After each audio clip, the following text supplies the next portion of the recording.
Hey everyone, welcome to Locked on Lakers for Tuesday. Brian Kamenetsky, Andy Kamenetsky. Game 1, Lakers versus Warriors is tonight.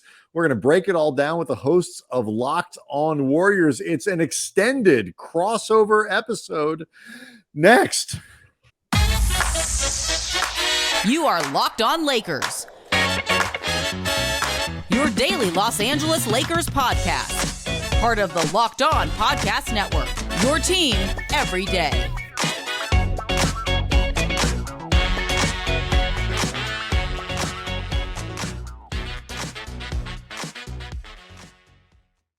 All right, welcome to a special crossover second round of the playoffs edition of Locked on Lakers and Locked on Warriors. Brian Kamenetsky, Andy Kamenetsky, Cyrus Saatsaz, and Kylen Mills. The Lakers completely remade themselves at the trade deadline, and the Warriors kind of have turned into the Warriors again. It certainly seems. And so this is, I think, the playoff series that most basketball fans were hoping to see. It is the Lakers versus the Warriors tonight in San Francisco, game 1 at the Chase Center. I don't know about you guys. I am incredibly psyched just as a basketball fan, let alone a podcast host, for this one. Yeah, no, I'm super excited. I mean, it doesn't get any better than the Northern versus Southern California rivalries. I mean, the fans here were getting really heated about this Kings series, and there's no history of the Warriors and Kings. Now you've got Lakers, Golden State Warriors, and obviously LeBron versus Steph is the thing everyone's going to be talking about. Two of the greatest to play the game, and it doesn't get much better than that. You just mentioned that that series that just concluded, Kings Warriors, without the history that I guess would, if nothing else, accompany LeBron v Steph. For Cyrus, then Kylen, how do you guys feel about the state of the Warriors right now? And I ask that just because there had been this conventional wisdom that everybody should be jockeying to get the Kings. They would be the easiest out of all these teams in the Western Conference. And this series went 7. Took the Warriors 2 opportunities to close out. One of them was a lost opportunity at home. So the dust is settled. They're in the second round. But how do you feel about them right now? I mean, my takeaway was that the Kings were a lot better than I anticipated. They're a damn good team. There is a reason why they're the 3 seed. I know Kylen has emphasized that as well. They're a really good team. De'Aaron Fox is absolutely the real deal. So I know the Warriors were able to neutralize Sabonis a little bit, but the Kings have players, man. That's what I took away from that. And on one hand, I'm incredibly stoked that the Warriors won. We're reminded yet again of Stephen Curry's greatness.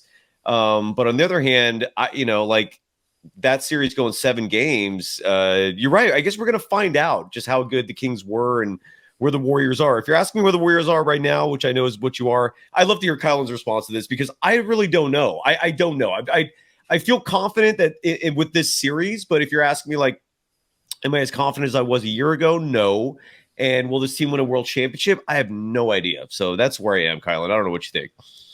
Yeah, I mean, I think what we saw in the series against the Kings was a little bit of what we saw from the Warriors all season, which is some inconsistencies. I thought we saw inconsistencies, not necessarily in basketball tactics, but in just the intensity, the hustle, the mental focus of this group. I thought that towards the end of the series, game 6 in particular, some of the Warriors looked tired. So going into this Lakers series, that's one of the biggest questions for me, is not a lot of rest for the Warriors to turn around and get going on Tuesday. And I think that Steph sustained a huge workload.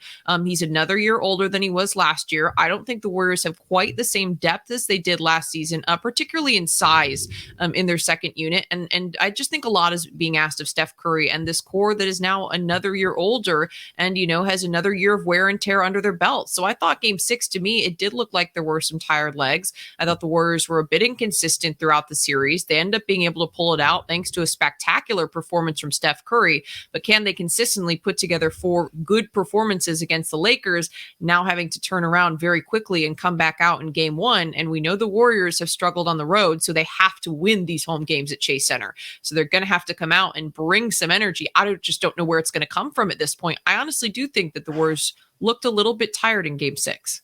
It's like a series full of like old people. Like when it's like, this is that's what's going on here. I just, the game one thing I think is critical for the Lakers. A lot of times in, these series, you look at, the second game or whatever it might be, the Lakers are not going to be any more rested than they are in game one. It only goes downhill from there. So yeah, we got a few more questions for you guys, and then, we'll turn around and let you guys pepper us with some stuff in the next segment. But I think, like, one of the things that I think is, like, I mentioned the Lakers pre-trade deadline, almost nothing about this team matters. None of the numbers matter. None of the results matter. None of the game matters. What is there a place like that with the Warriors where whether it's games without X, Y, and Z, or like the time that Wiggins missed, or when, Steph was hurt, it was like, which parts of the Warriors should Lakers fans be paying attention to when they try to figure out, who exactly it is that they're playing? Because the Warriors haven't been that dominant group that they've been in their previous title runs. I mean, this season just altogether has been kind of an anomaly for the Warriors because of how inconsistent they were. There were flashes of brilliance. There were flashes of just horrific basketball that were played that were super uncharacteristic of this core. And I think that's something we've all been trying to figure out all season. Fans, media members, is who is this Warriors team? I think the one thing that you just have to look at is that the Warriors are always going to be contenders when they have Steph Curry on this roster. He, on any given night, can go out and put together a spectacular performance, a 50-point performance like we saw in Game 7 against an extremely talented Sacramento Kings team. So to me, that's the reason why you have to always keep them in the conversation. Draymond Green is an incredible competitor. He's a champion. Klay Thompson, rough Game 6 and 7, but on any given night, he can come out and catch fire from beyond the arc. So to me, it's just, these stars on this Warriors teams have been here before. They know how to show up in these situations. So you mentioned, the Warriors, a lot of people bring up, the regular season is the preseason for the Warriors. They make those kind of analogies. I mean, for a lot of fans and media members, this regular season in particular was frustrating because of all of the inconsistencies and struggles. But when it comes time to step up, any of these Warriors champions can and will deliver. So I think for me, that's the thing, is that as long as Steph Curry's on this roster, in addition to some of the other core members, you can't count them out. Yeah, and just to add to that, this is probably the best version of the Warriors all year.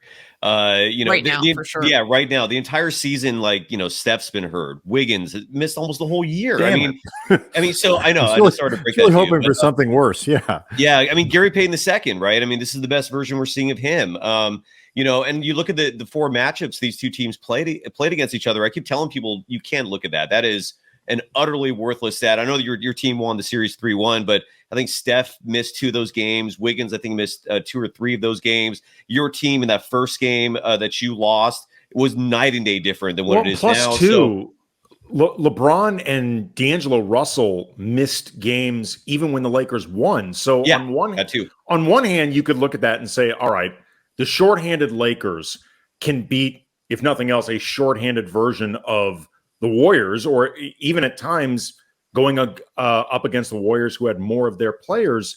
But in trying to figure out what it all means for a series, because, a series is its own animal in and of itself, and it evolves in ways that individual games don't. I honestly have no idea what to make of these matchups, which would have been the same way, by the way, if the Lakers ended up playing the Kings, because all 4 games that the Lakers played against the Kings this year were all before the deadline.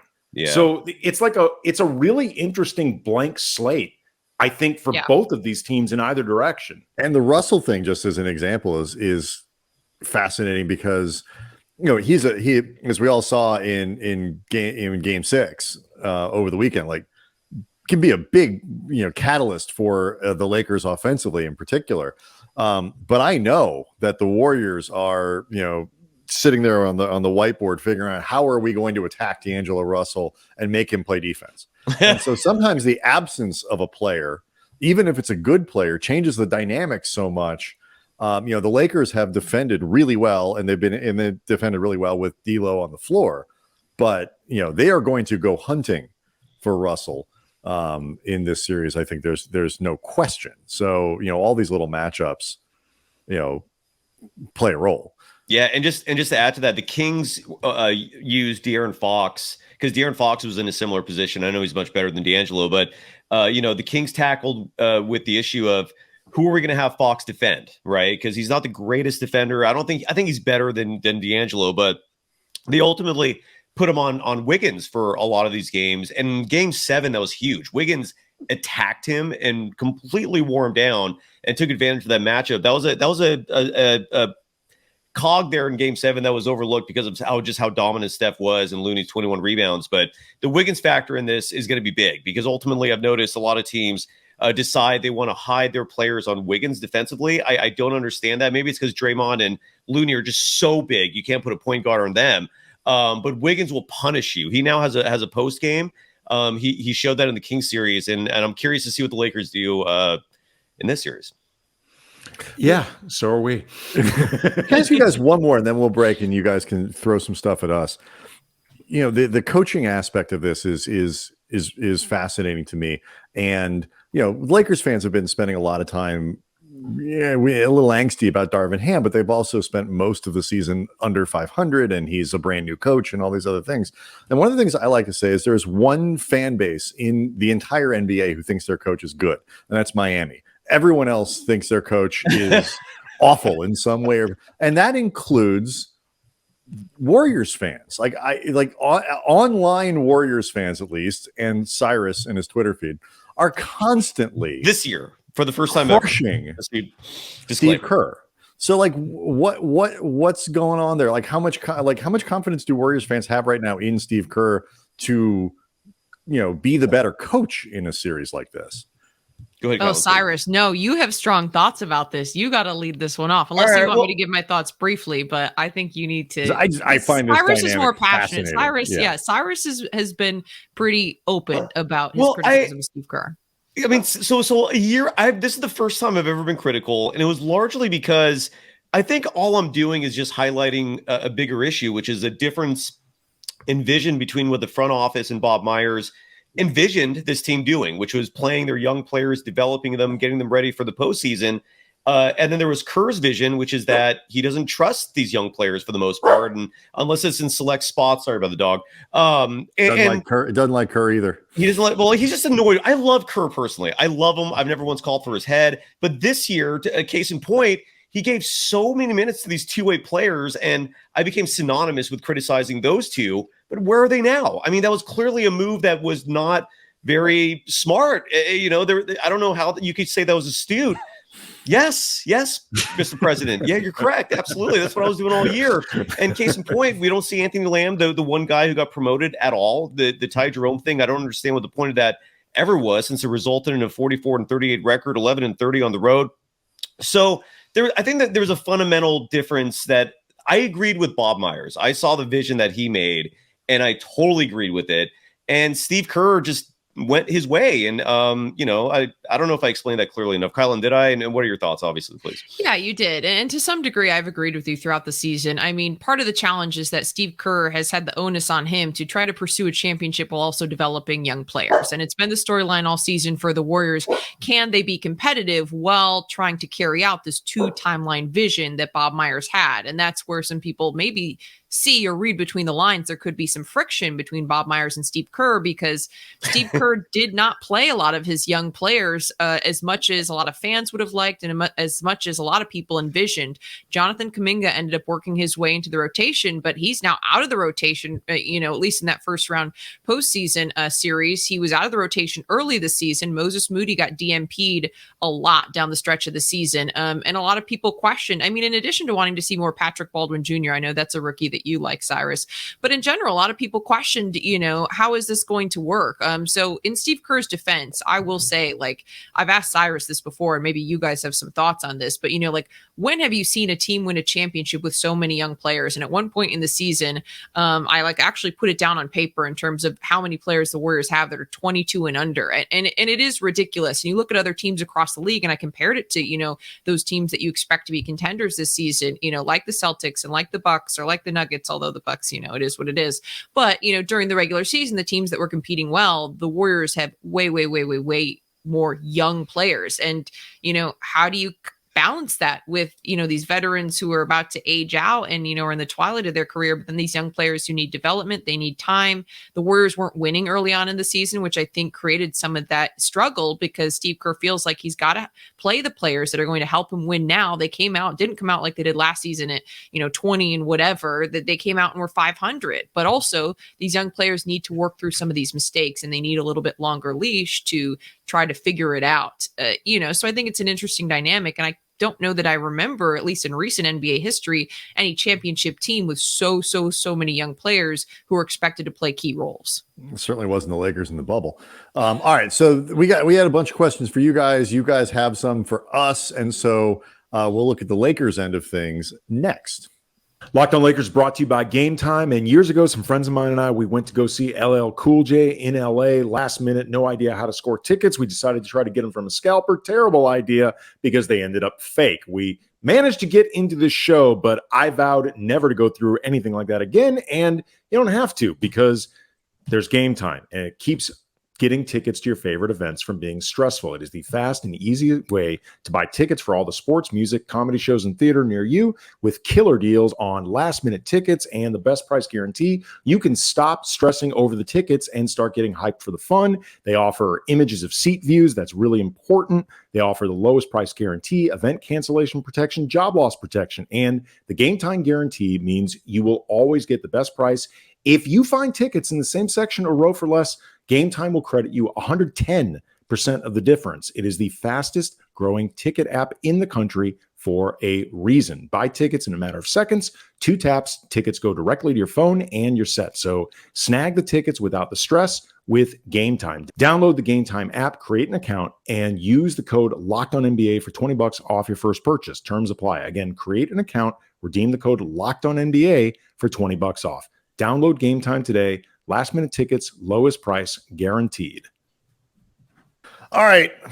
Put us under the microscope. What do you got? Because little plucky underdog Lakers, mom and pop shop up against the tech corporate titans up north with your giant payrolls and whatever. We're just little engines that could down here, but we'll see if we can answer your questions. Oh my God. That is propaganda. I would just like to say that is some hardcore propaganda. We support small businesses. That's all we are. The number 2 market in the country is crying tears of sympathy. Kylen, go ahead. I honestly have nothing right now. Do you have any questions? Yeah, my question for you guys is just, going into this Kings series, specifically looking at the matchup inside. A lot of people underestimated Kevon Looney and his ability to neutralize Domantas Sabonis. So immediately the questions that I start seeing are, well, can Kevon Looney now compete with an AD? How healthy is AD? Where do you guys see that matchup going? And what do you think are going to be the keys specifically between those two players? I mean, I think it's a huge matchup, and I think it's one that a lot of casuals may not be thinking is so crucial just because Kevon Looney's had a terrific season, and I think he is, among the better role players in the league in terms of just this is your role, excel at it, and he's broadened his skills. He's become a better passer, but he ain't Anthony Davis, in terms of just overall skill, the ability to put a team on his back. That's not him. But there are a few things Looney does that are really important, namely that work on the offensive glass. You don't want to give the Warriors extra possessions. So I think AD is going to be spending a lot of time defensively on Looney, so he can remain the back line of that defense, because the further you take AD from the basket, the more vulnerable the defense becomes. But also trying to keep Kevon Looney from getting Golden State those extra tries at the basket, that's a full-time job in and of itself when you're on defense. So I think that's going to be a really big deal. Yeah, I am frightened of this matchup. And I know Anthony Slater at The Athletic did a really good breakdown of the games that they did play, and the numbers for Davis in these games. Even the Lakers won, even where he put up points, he was not efficient. And that is Looney. And a lot of, and I think there is an advantage to having a guy who is not expected to be any kind of offensive and he can just do when it's his turn, bodying up Davis down low, whatever it might be. And I'm sure Draymond will get some possessions there too. Sure. But, and then on the offensive side, like Andy said, that line for Davis when he's defending, when Looney's, on offense between, okay, I don't have to really pay attention to him, but I can't leave. And so, towing that line is going to be something that, he's capable of doing, because Anthony Davis, his defense against Memphis, was otherworldly the entire series. He was unbelievable. And he can do that again against the Warriors, different kind of assignment. But offensively, I think, like Andy said, I think the Looney assignment is a much more difficult one than is going to be given credit for. And if he can't figure out a way to be reasonably efficient in that, the Lakers already struggle to score in the half court, and Golden State, I always feel, has another gear it can crank up defensively in a series like this. And so, I actually feel like LeBron, finding a way for LeBron to get loose, whether that's against Draymond, whether it's against Wiggins or whatever it might be, is going to be important. And then, we mentioned D'Lo before. Guys like that are going to be huge.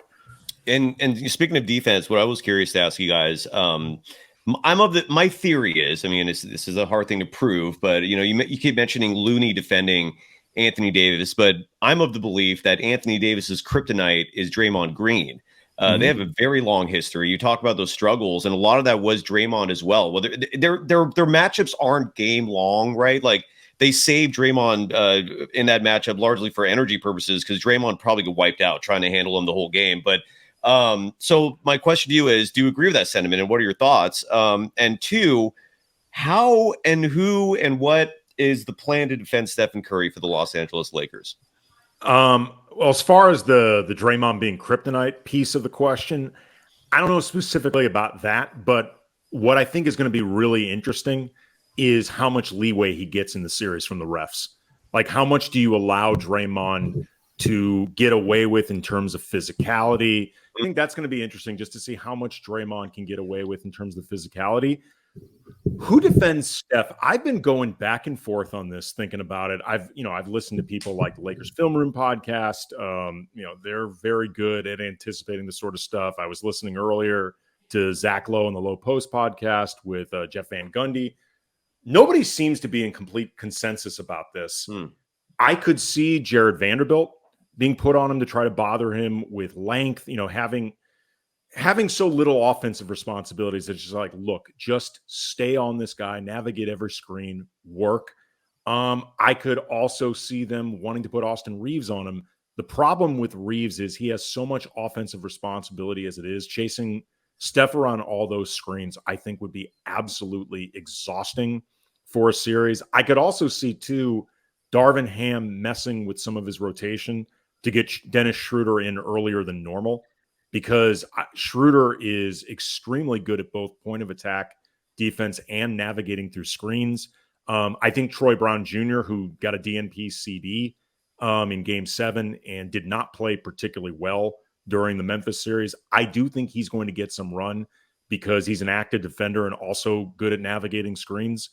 But I can't decide how I think they're going to start between Vanderbilt and Reeves. I think it's going to be I think it's a bunch. Like, you might see Vanderbilt at the beginning on him, and partially because Vanderbilt has the least amount of offensive responsibilities. But I also think you can't ask Jared Vanderbilt to chase Steph around all those screens all day. Like, one-on-one in space, sure. But Reeves, the reason I think you'll see a lot of Reeves and a lot of Schroeder is because those are the two best guys at working over screens, have the agility to do it. And, Schroeder has the endurance, I think, as well, too. He's a hard guy to wear down.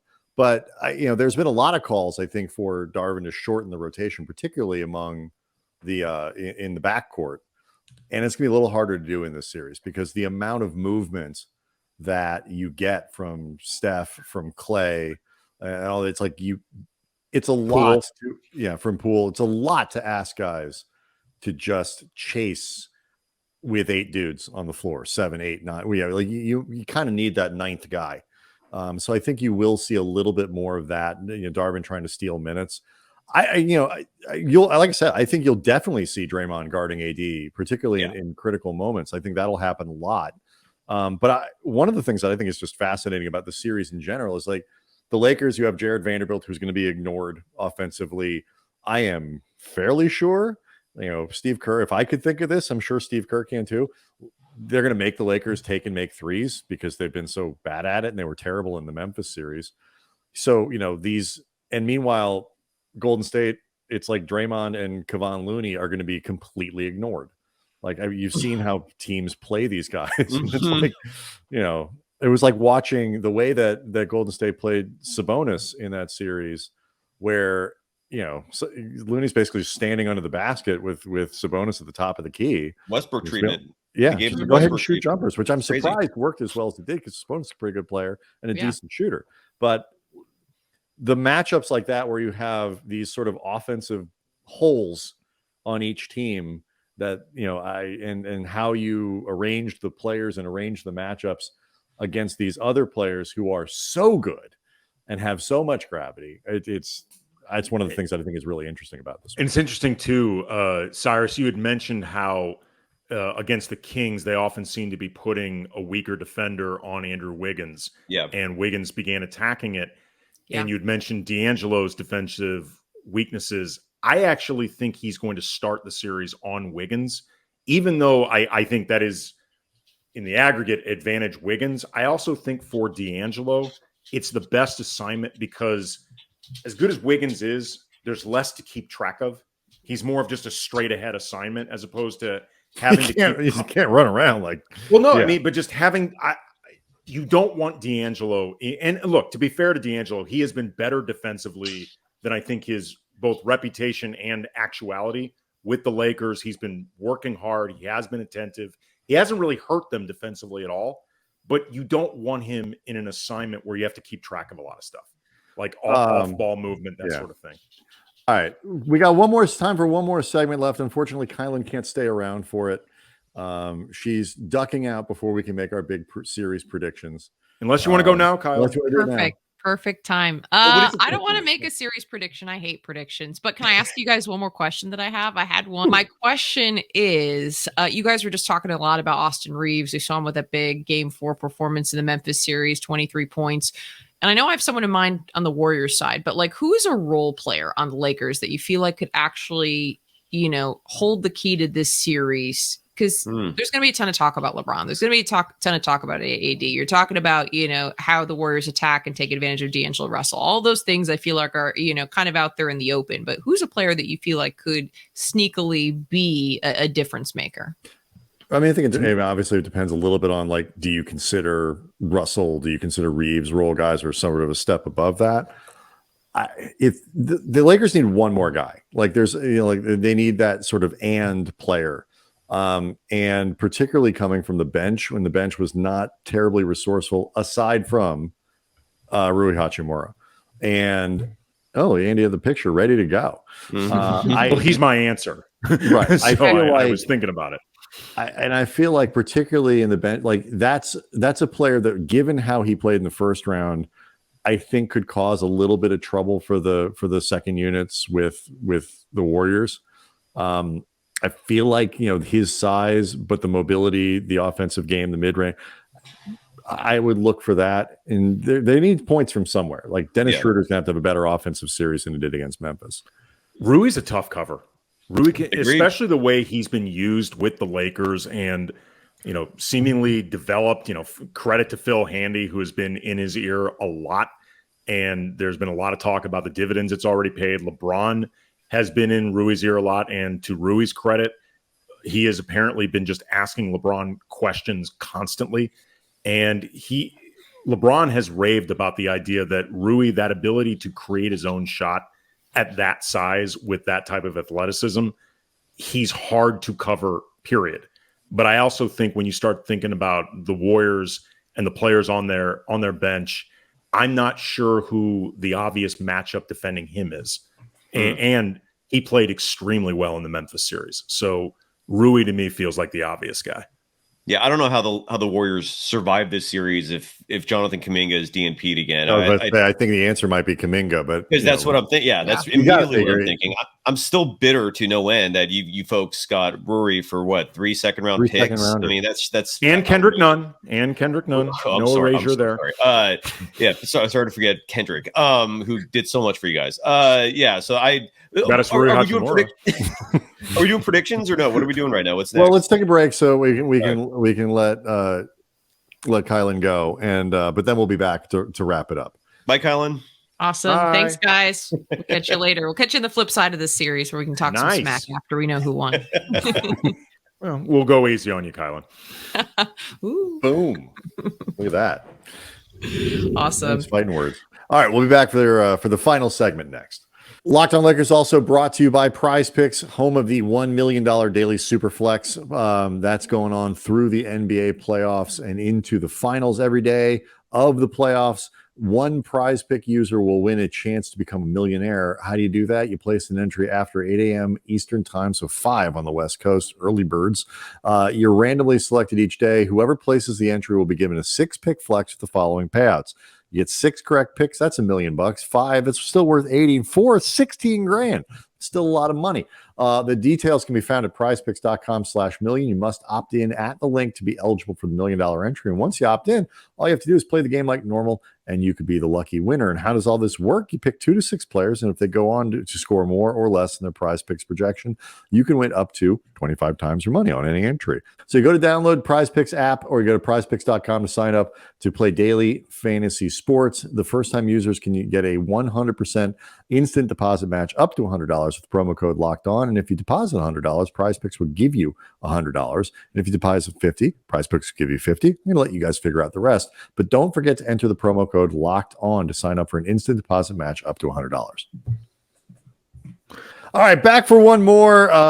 Thanks again to Kylen for joining. I have, we obviously, the thing you always do at the end of a series, a podcast like this is like, you make your predictions, who's going to win and this, that. I honestly, I can easily construct scenarios in which, the Warriors win, in which the Lakers win, in which the Lakers kind of run the Warriors off the floor, and where the Warriors run the Lakers off the floor.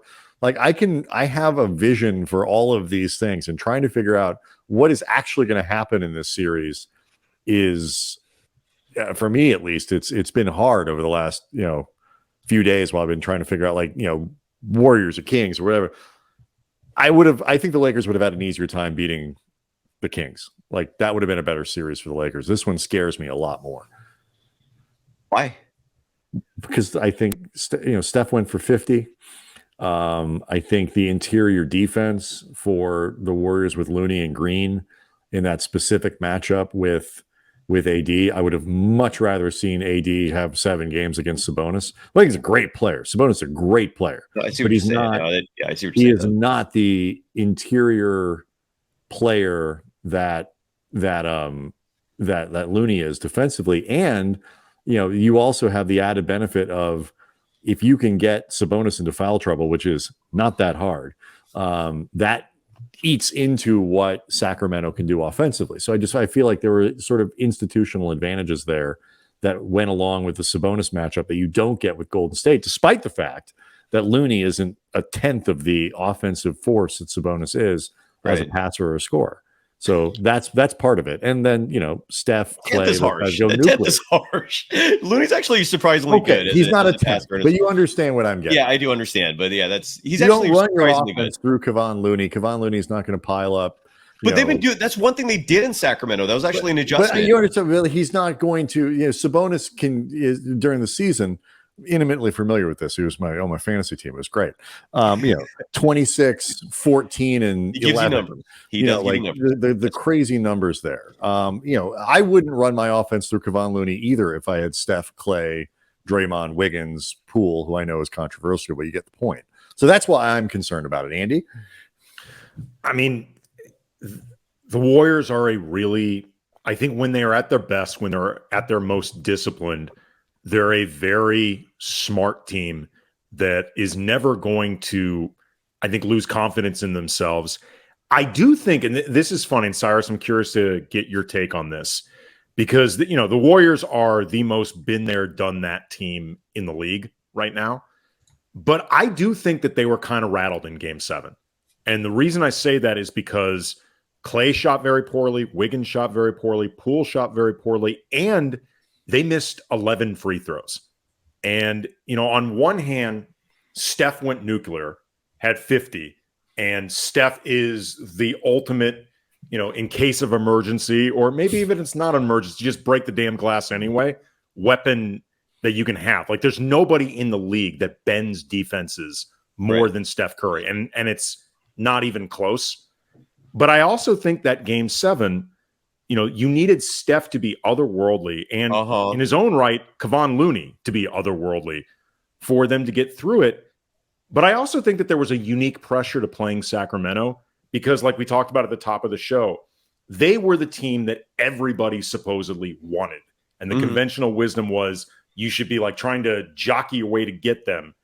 If you lose to them, especially as defending champions in the first round, I feel like I feel like that. And also, too, it's just like that's more humiliating than losing to, say, Phoenix in the first round, or losing to Denver in the first round, or even Memphis in the first round.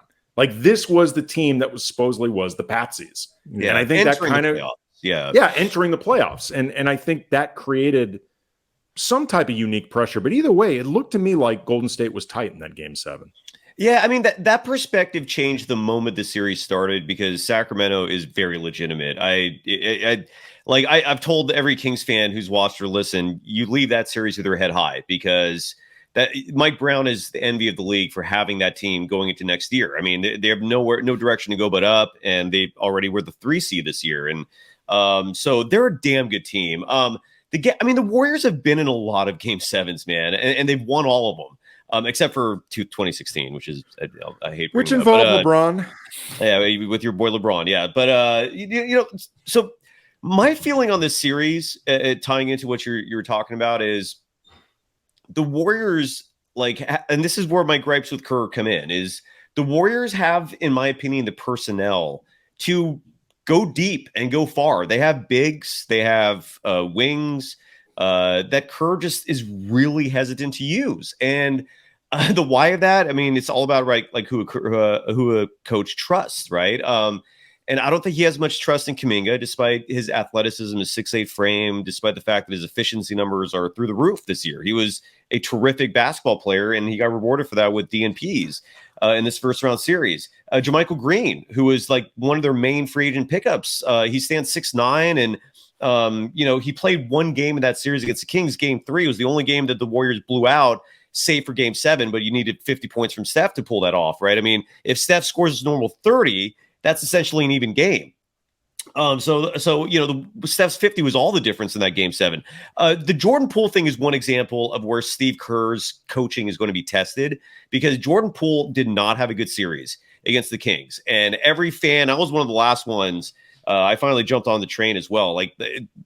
Fans have grown impatient with Jordan Poole. They're booing him at Chase Center sometimes. He heard those boos in game 6.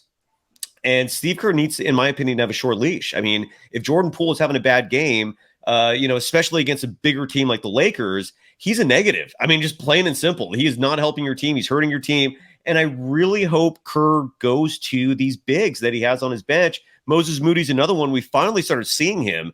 He was actually a positive in game 7, by the way. I think played 16 minutes and produced great results. The Klay Thompson piece of this is interesting. He's expressed a lot of excitement to play against the Lakers, given his dad's history there. Michael Thompson, he's on the radio there too, I think, right in LA. And yeah, we work with him. Oh, there you go. So so Klay is super ecstatic about this series, but Klay's best years are behind him. I mean, I that's what I saw in the first round. Klay, for example, has come out recently and said he wants a max extension. Good luck with that, pal. You better be happy with 25 million. I mean, that's the best you're going to get, because the Klay that dominated game 6s, that's no more. He's still a very serviceable player. He's a great player, but he's not the player that is the clear number 2 on this team anymore. He doesn't dominate like he used to and take over. So the Warriors are going to need like Andrew Wiggins, obviously, Kevon Looney, Draymond, but they're going to need to go to their bigger, more athletic players. I don't know if Dante DiVincenzo, how much run he's going to get. He had a so-so series at best against the Kings. If that continues, I think you need to have a short leash with him as well. But Steve Kerr's trust. You're starting to run out of players, Cyrus. Well, but the same thing happens with the Lakers. Because it's not exactly the same thing, but we spent a lot of time for Monday's show on that idea of like, what does playoff LeBron mean now? Like, because Tom Ziller was a great Substack, and it's totally worth subscribing to. Had made the point. It's like LeBron, was like 70% of playoff LeBron against the Grizzlies, or maybe he was 70% of what that used to mean, but 90% of what playoff LeBron is now, which is still pretty good, but not damn good. Yeah, that good. He's not that guy, like, and where just transcendent playoff performances that he had been. So I think we'll learn more about the answer to that question, and then but who on the Lakers bench, like, do you debate about that? Who isn't getting? Well, I mean, Malik Beasley became a real talking point because the Lakers are trying real hard. Darvin Ham's trying real hard to get him going, because the ability to have volume 3-point shooting that is meaningful for a team that has very inconsistent, I think would be a good word for it, perimeter play. And he can't, but he's been really bad with the Lakers. He's been really bad. Raindrops. But they're trying to make it work. And so I think that's been a thing. And like how the Lakers, anytime Anthony Davis went off the floor in that series, were terrible. And so, I guess to summarize my point, I expect a totally different dynamic in this series in terms of who's good, who isn't, who's playable, who's not. Because, to say the least, the Warriors are a very different team than the Memphis Grizzlies. Oh, night and day. Yeah. I mean, I guess to summarize my point why I'm listing all these players, one is in all of the Warriors championships, strength in numbers was not just some slogan, some marketing slogan. It's a legitimate adage, man. The Warriors routinely go 11, 12 deep in all their runs, including in the Celtics series last year. And Kerr has abandoned that. That's what I'm trying to say. He's now going 8-9 like most coaches do. The Warriors have never been successful following that model. Like, you need to use your depth, and that's become a huge point of concern. And he went with small ball in the Kings series, barely got by with it. If he goes with small ball again against your team, you're winning. Lakers are winning, plain and simple. Like, small ball is not going to work against 6'8", 6'9", 6'10" guys. That's your average lineup sometimes. It's crazy. So, like, Lonnie Walker's damn good. Like, and he's not a short dude. Your team is long and deep. He's not even playing. He's not even playing. Is he hurt, or is he just fell that far down the rotation? Wow, that's crazy. Defend. Okay, but it's a defense problem. That's crazy. That's fascinating. But you never know. I mean, right? Coaches sometimes find certain matchups, and because I feel like Lonnie Walker has always played well against the Warriors. That's actually very. Well, like I said, I think you're going to need a ninth guy in this series. I don't think you can chase Steph and chase Clay and run around with these guys for what could be 6 or 7 games. Smart, physical, underrated physical team. Like the Warriors don't. They're not. They know how to defend, and they do it well. So true. An epic length preview podcast for what should We've be got an long. epic length. I gotta throw this in before we go, because I've been a Warriors fan since the mid '80s, and like there has been on more than one occasion a Western Conference semifinal series going back to the '80s where your team did a number on the Golden State Warriors, a team who was always a pretender in those days. Although Sleepy Floyd's record still holds for most points in a quarter and a half in the playoffs against Michael Cooper. And I had a chance to interview Michael Cooper about that. And his face went from a smile to a frown like that, because he's still bitter about that game in that moment. But yeah, so I would love to see revenge on all the old folks like myself who still remember those 80 series and LeBron James 30-21 in game 1. So yeah, I hope the Warriors better win game 1 and hold home court. That's my thought. And I'm predicting Warriors in 5 or 6. How about you folks? Okay. Warriors in 5 or 6. Andy? Lakers in 7. I feel like I'm still getting flack for this on the Locked On Lakers YouTube channel board there. I had the Grizzlies in 6. The last round, I did not like anything about that matchup, and I was wrong. And I'm very happy to be wrong. I'm still happy to be doing this. Nobody likes the off-season podcast. We all know what this is. I don't want to. Nobody wants to go into that. Nope. But I feel much better about this series.